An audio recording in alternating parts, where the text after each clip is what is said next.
It's been a really busy World Economic Forum this time around in Davos, Switzerland, for all sorts of reasons, not least of all because of the concerns between the United States and Europe. But apart from that, the World Economic Forum looks at several issues. We look at education, we look at health, we look at artificial intelligence, and we look at the state of the world's economy. We've got a wonderful guest with us. Kristalina Georgieva is the MD of the International Monetary Fund, and we are delighted, ma'am, to have you in our studio. My pleasure.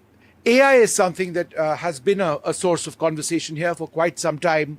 And I noticed that there was some mild differences, if you can call it that, between what you had suggested India was as an AI power and what the Minister Ashwini Vaishnav suggested as well. So where do you actually see India on the AI roadmap? Let me put the record straight. We have admiration for India, for how India has developed over the last years in terms of fabulous reforms, in terms of building digital public infrastructure amazingly well, and in terms of the IT-skilled labor force. The fund believes that the prospects for India in AI are remarkable. And this small hiccup that we had was actually the moderator speculating on what we think, which actually I said straight that we think India is one of the major forces in developing AI. And why is this important?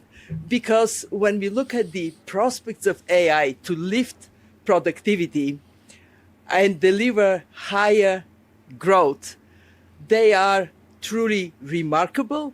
We assess the potential for boosting global growth as a result of AI to up to 0.8% more. Now, India is a very dynamic economy already, and with AI, it would be even more so. And I am impressed by what I learned about the way India approaches AI to be competitive with those that are choosing other avenues. So bravo, India. And you're going to be in India, I think, next month for the AI summit. Is that right? Yes. And I'm very, very excited about going there. You know, over the last years at the fund, we have been consistently saying India is a bright spot on a somewhat cloudy global economic horizon. So I look forward to coming and seeing for myself how India progresses. I know you have to run, but I must ask you, it's been quite a remarkable WEF this time around. Geopolitical tensions between Europe and the United States. But I did notice there was a bit of a climb down, that's my word, nobody else's, by the US president on Greenland. And the concern that we may be entering a scenario where there might even be the use of force. It's perhaps less, one would hope, than it was perhaps a few days back. That's my assessment. Where do you stand? You're correct. What we have seen is that the risk of tariffs has been eliminated. Markets cheer. What I want to stress, though, is that even if this particular risk is no more, we are at a time of high uncertainty, and it is driven by geopolitics, by the technological advancements. We talked about AI.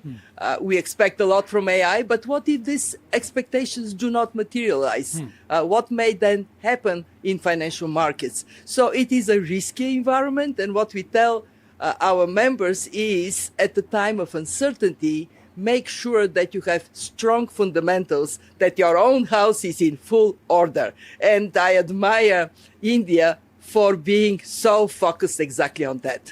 Ma'am, it's been wonderful speaking to you, and see you in New Delhi next month, hopefully. Thank you very much for speaking to NDTV. Look forward to it. Thank you. Well, there you have it, the MD of the International Monetary Fund telling us about AI, India's potential, and also a little bit on the broader geostrategic concerns the world lives in.